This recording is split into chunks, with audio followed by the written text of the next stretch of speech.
Bizning mamlakatimiz to'g'ridan-to'g'ri dengiz bilan tutash emas. Balki shuning uchun ham o'tmishdagi yelkanli kemalar, undagi dengizchi va qaroqchilar hayoti bizlarga juda qiziq tuyulaveradi. Bugun sizga ana shunday mavzularni o'zida jamlagan Dengiz bo'risi romani haqida gapirib beraman.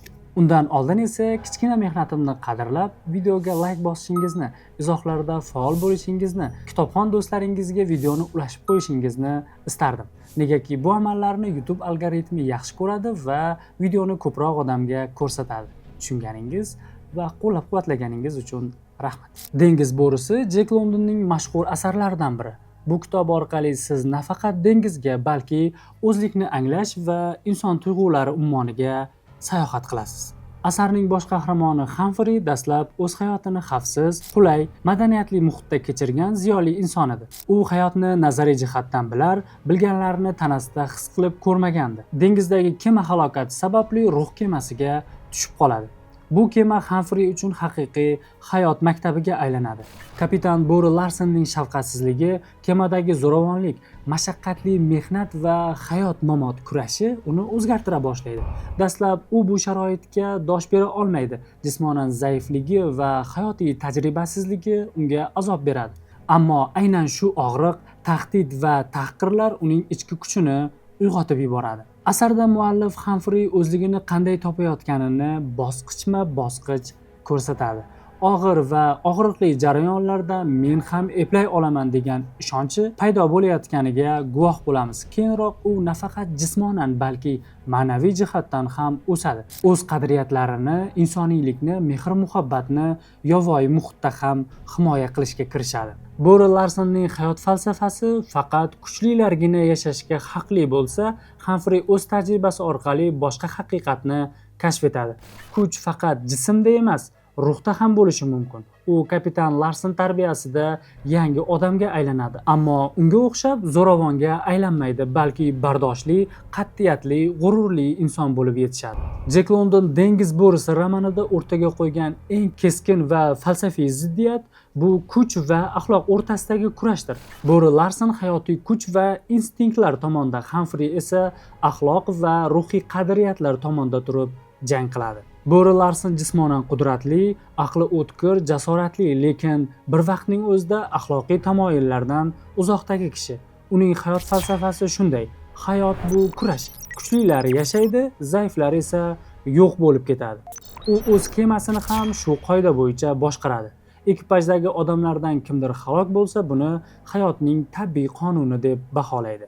Hamfri esa boshqacha. U insonni inson qiladigan narsa axloq, rahm-shafqat, adolat deb hisoblaydi. Dastlab kapitan Larsonning kuchiga qoyil qoladi, lekin tez orada uning falsafasidagi bo'shliqlarni tushunib yetadi. Bir epizodda Hamfri kapitanga qarab shunday deydi: "Sizning kuchingiz bor, kapitan, lekin u sizni baxtli qila oladimi?" Bu savol butun asarning ma'naviy markazidek tuyuldi menga. Yozuvchining topilmasini, savolning naqadar kuchli ekaniga qarang. Jek London bu kitobida hayotning hech qanday ma'nosi yo'q deguvchilarga qarshi pozitsiyada turadi. Buni sizga Bo'ri Larson va Hamfri o'rtasidagi munosabat hamda dialoglar bilan isbotlab beraman. Bo'ri Larson hayotning ma'nosiga ishonmaydigan, hayotda hech qanday ma'no yo'q deydigan inson. Uning Hamfriga aytgan bir gapidan misol keltiraman. Inson faqat tirik organizmdir. U tug'iladi, yashaydi va o'ladi. Shu bilan hammasi tugaydi. Bu fikr orqali Jek London zamonaviy insonning ruhiy bo'shlig'ini tasvirlagandek go'yo. Bo'ri Larson kuchli, aqlli, lekin qalbi bo'm-bo'sh.